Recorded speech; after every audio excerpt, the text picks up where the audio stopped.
Dans ma dernière vidéo, je vous avais demandé si vous vouliez une vidéo critique de vos vidéos drone ou si vous vouliez une vidéo spéciale colorimétrie. Vous le voyez avec le titre de cette vidéo et son sujet, on va parler colorimétrie.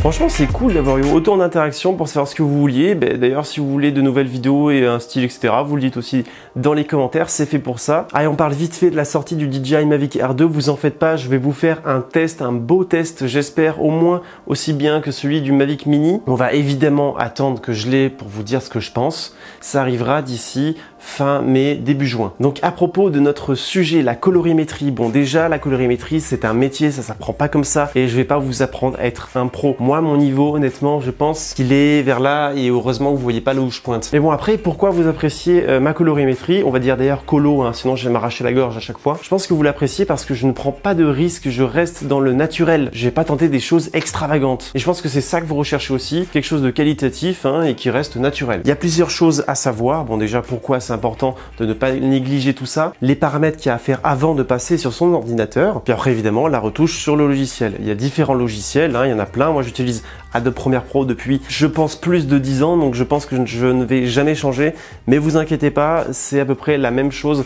Bon, les fenêtres sont un petit peu différentes, mais en soi c'est à peu près pareil. Ce que je vais vous conseiller sur Adobe Premiere Pro, vous allez pouvoir l'utiliser aussi sur d'autres logiciels, par exemple DaVinci Resolve. Puis on va aussi un petit peu parler de retouches photo, notamment aussi parce que j'ai un Instagram qui s'affiche juste ici. Vous êtes très nombreux à me suivre, c'est cool, bientôt 5000, ça fait plaisir. Bon, et bien après aussi, c'est parce que j'ai un nouveau partenaire qui est Luminar, c'est un logiciel de montage qui n'est pas de la suite Adobe, ça fait plaisir d'avoir quelque chose qui n'est pas de cette suite. Et puis en plus, surtout, il est vraiment cool et c'est pour ça que je suis partenaire avec eux. Et d'ailleurs, il y a plusieurs influenceurs qui sont partenaires avec eux. Bon, déjà, la colorimétrie, ça permet d'avoir un rendu un peu plus qualitatif qui se rapproche du professionnel si on l'a fait correctement. En plus de ça, ça nous permet d'avoir un ensemble dans notre vidéo qui est homogène si on a différentes caméras. Ça peut nous permettre, si on le veut, à créer une ambiance un petit peu plus lumineuse, un petit peu plus dark, sombre, si on veut mettre un petit peu de suspense. Mais avant de faire tout ça, il faut avoir de bons paramètres sur caméra et mieux notre caméra sera et mieux on pourra faire notre retouche photo tout simplement. Donc moi je vais vous donner les exemples avec évidemment pour ceux qui me découvrent avec cette vidéo, on va illustrer tout ça avec des images de drone, mais ça n'empêche pas que ça reste des caméras. On va voir des retouches avec le Mavic 2 Pro qu'il y a juste ici, mais aussi avec des GoPro puisque c'est ça qu'on met sur nos drone racers. En ce qui concerne les paramètres de caméra, je vais pas rentrer dans les détails sinon ça risque d'être très long, puis je suis pas non plus très expert là-dedans. Faites surtout attention à ne pas être surexposé ou sous-exposé parce que si vous êtes surexposé, vous allez galérer pour baisser toute la lumière et inversement, si c'est trop sombre, vous allez avoir beaucoup de grains si vous augmentez la luminosité. Mes paramètres de Mavic 2 Pro s'affichent juste ici et suivront ceux de la GoPro. Alors pourquoi je n'utilise plus le D-Log? Parce que je préfère me rapprocher le plus facilement du côté naturel de mon image plutôt qu'avoir trop de marge de manœuvre et ne pas réussir à récupérer le vert qu'il y avait dans cette prairie, le gris, le bleu du ciel, etc. Je préfère des paramètres comme le dessiné like qui ne perd pas ce côté naturel de l'image. Puis il en vient de même aussi pour les GoPro. La seule particularité avec les GoPro, c'est qu'on met la netteté en moyen parce que les logiciels de montage appliquent ça bien mieux. Pareil concernant les couleurs ProTune, etc. Je ne mets pas ça en natif, je garde les couleurs GoPro. Et chose que je pense que vous avez déjà remarqué sur ce Mavic 2 et sur cette GoPro, c'est qu'il y a des filtres ND dessus, c'est hyper important, ça enlève le surplus de luminosité. La majorité du temps, j'utilise des ND16. Alors ici, ce sont des Freewell ND16PL, vous avez les liens dans la description si vous les voulez. Et après sur la GoPro, c'est un ND16 de chez Polar Pro que je ne vous conseille pas parce que c'est hors de prix. Bon, ils sont excellents, mais c'est hors de prix. Moi, je les ai pas achetés, on me les a donnés. C'est pour ça que je les ai, sinon j'aurais jamais mis 100 balles dans 3 filtres. Et pour ceux qui ne sauraient pas ce que c'est qu'un filtre ND, en fait, c'est un petit peu comme des lunettes de soleil. Vous les mettez, vous avez beaucoup moins de luminosité, ça fait beaucoup moins passer de lumière. Plus votre ND est fort, moins ça fait passer de lumière. Donc c'est pour ça que moi j'aime bien forcément faire des images lorsqu'il y a de la lumière et que j'utilise quasiment tout le temps mon ND16 PL. Enfin, j'utilise tout le temps. Je sais même pas où est le cache de base base en fait, honnêtement. Et pourquoi c'est aussi facile de faire de la colorimétrie quand on est nul comme moi? C'est parce que j'utilise des luttes, hein. On va dire que je triche pour certains, mais bon, tout le monde fait ça. C'est un gain de temps, mais immense. Vous avez plein de luttes gratuits sur internet que vous pouvez trouver hyper facilement. Je vous en mettrai quelques-uns dans la description, mais c'est vraiment ça qui fait tout le travail. C'est pour ça que elle est un minimum bien, sans que je sois bon en fait. Donc c'est parti, on va aller sur l'ordinateur. Je suis un petit peu plus monotone parce que j'essaie de faire les choses sérieusement et pour que vous ne manquiez aucune information. Donc je m'excuse d'avance pour ma monotonie. Ah, et pour ceux qui sont sur DaVinci Resolve, je vous conseille d'aller voir la vidéo de mon pote Airflex, qui en avait fait une aussi qui est très bonne sur le sujet. Donc c'est parti, au travail. Normalement tout ce qu'il y a ici c'est sur mon deuxième écran, mais sinon vous n'allez pas voir ce que je fais si je le mets sur le deuxième, donc c'est pour ça que tout paraît un petit peu étroit. Donc je vous ai sélectionné quelques petits plans, beaucoup de drones, d'abord du DJI,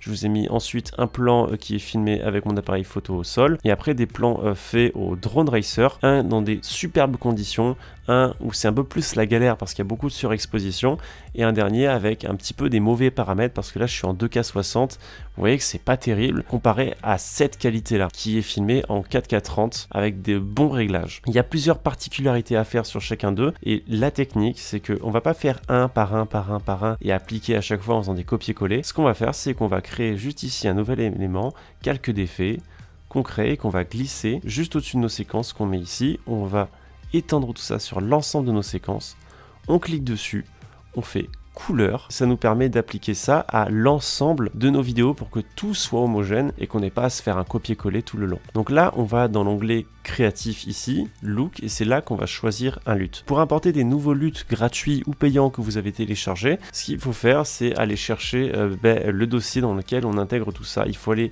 dans votre Premiere Pro, ensuite on va dans Lumetri, et après on fait LUT et on glisse tout ça dans Creative. Juste ici on a tous les LUT que j'ai téléchargés. Vous les glissez là-dedans et puis après vous les retrouverez directement ici. J'en ai téléchargé des nouveaux, par exemple de Lucas Erickson qui ont l'air pas mal du tout, qui sont gratuits, donc je vous mettrai ça dans la description. On va prendre l'exemple avec celui-là, un Redfish. Là vous voyez que oula, c'est bizarre, c'est beaucoup trop accentué. Comment ça se fait? C'est normal, vous allez devoir baisser l'intensité du LUT en fonction de votre paramètre et de votre caméra. Donc là c'est filmé en DCI-like et pas en D-Log, donc il y a beaucoup plus de couleurs que si ça avait été filmé en D-Log. Par exemple pour la GoPro c'est pas filmé en ProTune, donc là aussi ça paraît sursaturé, mais par contre si vous avez filmé en ProTune ou en D-Log, c'est sûr que là ça aurait été beaucoup moins saturé dans les couleurs, etc. Donc dans ces cas là ce qu'il faut faire c'est qu'il faut baisser à fond, avoir son plan normal, et puis tout doucement monter jusqu'à voir que c'est un peu too much. 27 ça me paraît bien, on regarde si c'est correct sur l'ensemble, hein, en activant et désactivant le calque pour voir un petit peu les différences. Là c'est bien, ça nous donne une ambiance un petit peu plus froide, ça accentue cet effet. Pour notre coucher de soleil, alors là hop, vous voyez que ça rend pas mal, mais c'est vrai que pour les couchers de soleil on peut vraiment augmenter pour que ce soit encore plus stylé. Mais là, après le problème c'est que quand on va se retrouver sur des plans un peu plus normaux, là ça va pas coller. Donc on reste sur notre 27, ça sera beaucoup plus homogène. Et nos plans couchés de soleil qui sont un peu où on peut se permettre un peu plus de choses, typiquement par exemple ici, on va les retoucher individuellement. Ici aussi il y a beaucoup plus de couleurs, donc il faut faire beaucoup plus attention. Puis après pour ce plan là, on regarde, c'est très bien, hein. Attention aussi à la couleur de votre peau qui peut parfois être un petit peu trop saturée. N'ayez pas trop l'air orange. Maintenant qu'on a appliqué notre LUT sur le calque et l'ensemble de notre vidéo, on va retoucher un peu individuellement. Ça il faut le faire, mais moi comme je vous dis je m'embête pas et je fais vraiment pas beaucoup. Je sais de manière générale que sur mes plans Mavic qui sont un petit peu standards, ici je vais augmenter les contrastes légèrement. Là on a beaucoup de blanc, on voit un petit peu comment ça réagit, c'est un peu sursaturé, donc on baisse les tons clairs. Les tons foncés, ça dépend ce qu'on veut. Si on veut rendre la scène un petit peu plus sombre, on va baisser. Moi je vais plutôt les laisser au milieu, je trouve que c'est bien. Le reste on va pas toucher parce que l'image est pas la meilleure puisqu'on est à contre-jour. Et après ici ce que je fais c'est que toujours en cliquant sur ma vidéo et pas sur mon calque, là je vais augmenter un petit peu la vibrance, voir si je peux un peu accentuer ce vert. Après pas besoin de toucher le reste parce que le LUT en fait déjà assez. On attaque notre deuxième plan ici. Alors si on veut un petit peu donner un peu plus de luminosité, on va augmenter l'exposition. Parce que là on peut bien l'augmenter, on va l'augmenter de 0,5, on augmente un petit peu les contrastes. Ici aussi ça peut être un peu surexposé du coup, donc on va baisser les tons clairs. Là, tout dépend ce qu'on veut. Si on veut le rendre un peu plus visible, cet endroit-là, ben, on va augmenter les tons foncés. Si on veut rendre ça un peu plus sombre, ben, on baisse. Là, c'est vraiment comme vous voulez. On va dire qu'on va augmenter un petit peu pour que ce soit pas trop sombre comparé au fond de la vidéo. Dans le côté créatif, ben, voilà, un petit peu de vibrance. Et après, si vous avez des plans qui se ressemblent, évidemment, ben, ce que vous faites, c'est que dans votre couleur lumétrie, ben, vous faites copier-coller, puis vous appliquez à votre prochain clip. Là, notre clip, il est vraiment différent. Donc, je vais changer à l'endroit où je veux vraiment que ce soit le plus intéressant. On se met dans correction de base. Hop, les contrastes, on va vraiment augmenter pour accentuer un petit peu ce côté orangé et sombre. Les tons clairs, ben, on va les baisser parce que comme ça, on voit un peu mieux le soleil au fond. Les tons foncés, ben, ça dépend. Là, regardez. Moi, je pense que je vais les baisser aussi. Comme ça, au moins, on a encore un peu plus de orange. Et puis, dans le créatif, on peut faire la décolorisation pour que ce soit un petit peu plus... je sais pas trop comment on pourrait appeler ça. Cet effet un petit peu filtre dans les ombres, qui rend plutôt sympa et assez cinématographique. Et on va augmenter la vibrance, mais un peu comme on veut. On regarde ce que ça donne. Vous voyez que c'est plutôt pas mal du tout ce que ça rend comme ça. Voilà, moi j'aime beaucoup. Et vous voyez qu'on a beaucoup plus accentué nos retouches dans des conditions comme ça. Là aussi on va pouvoir bien s'amuser parce qu'il n'y a pas de soleil, il n'y a personne. Donc là je vais beaucoup augmenter les contrastes pour accentuer. Vous avez vu l'effet qu'on a dans l'eau, c'est vraiment magnifique. Donc on peut se permettre d'accentuer beaucoup les contrastes. Les tons clairs, là vaut mieux les augmenter pour ensuite beaucoup baisser les tons foncés.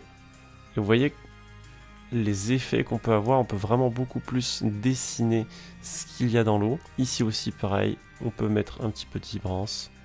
Et après, si vous voulez changer individuellement les couleurs, si vous voulez accentuer un petit peu l'eau, vous cliquez ici, puis vous avez ça, et vous accentuez ou diminuez la couleur. Vous voyez que ça peut rendre vraiment la chose assez sympathique. Ah, il y a une sacrée différence. Très très sympa ce que ça rend.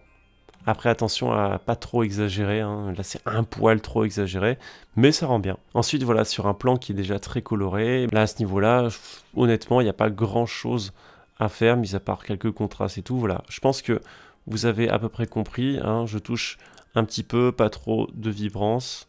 On regarde si ça colle, voilà, bon, c'est très bien. Après, pour mes plans qui sont faits au sol, c'est pas très compliqué aussi. Je fais les contrastes, là c'est plutôt pas mal. On baisse beaucoup les tons clairs parce qu'il y en avait déjà beaucoup. Ton foncé, on rend la chose un petit peu plus dark. On va mettre un petit peu de décoloration, un peu de vibrance. Puis là, on a une image qui est vraiment plutôt pas mal. Après ici, par exemple, il n'y a pas grand chose à faire. Pareil, des petits contrastes, ça change pas trop. Les tons clairs, les tons foncés, on va les baisser. La seule différence qu'il y a avec la GoPro lorsqu'on a mis la netteté en moyen, c'est que du coup, la netteté ici, on va mettre une dizaine, parce que comme ça au moins notre image sera un petit peu plus nette, parce qu'elle le fait mieux en fait que notre GoPro. C'est pour ça qu'on a mis notre netteté en moyen sur la GoPro. Voilà, je pense que c'est déjà bien. On obtient quelque chose de plutôt correct, sans trop se compliquer la tâche. Ici, ça va être un petit peu plus compliqué, hein. On regarde, encore ici, ça va, on a, ça d'ailleurs c'est ma protection que vous voyez apparaître de temps en temps, c'est ma protection de GoPro. Donc ce qu'on fait ici, ce qu'il faudrait, c'est un petit peu baisser l'exposition. Faudrait baisser en soi les contrastes. Bon, là, on voit que ça change pas trop. Autant les augmenter, ça accentue un petit peu la roche. Donc, les tons clairs, évidemment, on essaie de les baisser au max. Là, ça paraît plus naturel. Donc, on est obligé de les monter encore un peu. Et les tons foncés, tout dépend. Le truc, c'est que si vous les baissez, vous allez accentuer ce côté surexposition. Donc, moi, ce que je vais faire, c'est que je vais les augmenter un petit peu. Et après, toujours à la netteté, on la met à 10. On met un petit peu de vibrance si on veut accentuer les couleurs. Et vous voyez que ici, c'est cramé. Il aurait fallu avoir un ND beaucoup plus fort. Là, c'était en ND 16. Il aurait fallu un ND 32. Vous voyez que ça fait quand même un petit peu moins mal aux yeux, mais c'est quand même impossible à rattraper. C'est pour ça que les paramètres restent très importants. Puis après, pour ce plan où il y a un petit peu d'ombre, et puis à la fin, moi, je vous conseille d'avoir entre les deux. Vous allez ici, vous faites les contrastes. Hop, ton clair, on va les baisser. Ton foncé, on va les augmenter. Comme ça, il y a un peu moins de différence. Hop, vibrance, netteté. Hop, moi, j'aurais même accentué un petit peu. Ouais, en fait, ça va être plus sympa si on n'augmente pas trop les tons foncés. Les tons clairs, on va pas mal les baisser. Normalement, on devrait avoir quelque chose 2 plutôt pas mal. Ouais. Bon, ça reste classique. Mais c'est quand même bien. On peut aussi augmenter un petit peu la saturation. Ouais. Ouais, on est plutôt bien là. Voilà, vous touchez un petit peu, vous voyez, mais restez dans des tons naturels. Honnêtement, c'est ce qu'il y a de mieux. Voilà, je pense que vous savez tout au niveau de cette post-production. Et concernant Luminar 4, le logiciel de photo, il est vraiment cool parce que en fait c'est très simple. Maintenant sur Instagram, on a besoin d'avoir un bon feed correct avec une belle retouche. Et au moins je fais un clic et puis hop, c'est parfait. C'est exactement pareil que les luttes que je vous ai montré sur Adobe Premiere. Et en plus de ça, le logiciel il vous permet de tricher un petit peu. Je sais pas, sur la forme de votre visage, vous pouvez aussi faire des remplacements de ciel, mettre une galaxie, mettre du ciel bleu, etc. De toute façon, allez voir. Vous avez, grâce à ce parrainage, un bon de réduction de 10 € sur votre achat. Puis aussi, libre à vous d'essayer la version démo. Tout dans la description de la vidéo. Mais il faut croire que j'ai oublié de terminer cette vidéo et de vous dire salut. Merci beaucoup d'avoir regardé cette vidéo jusqu'au bout, d'avoir tenu après toutes ces informations, tout ce que je vous ai dit. J'espère que je vous ai pas trop fatigué. Je maîtrise pas vraiment ce sujet, donc j'espère que ça a été vraiment utile. J'ai pas dit trop de bêtises. N'hésitez pas à rajouter un petit peu vos astuces de colorimétrie. Et c'est pour ça que la vidéo m'a pris beaucoup plus de temps que d'habitude. J'ai vraiment essayé de faire au mieux que je pouvais. Je ne vous prends pas plus de temps que ça. Je vous dis salut et à la semaine prochaine pour une nouvelle vidéo.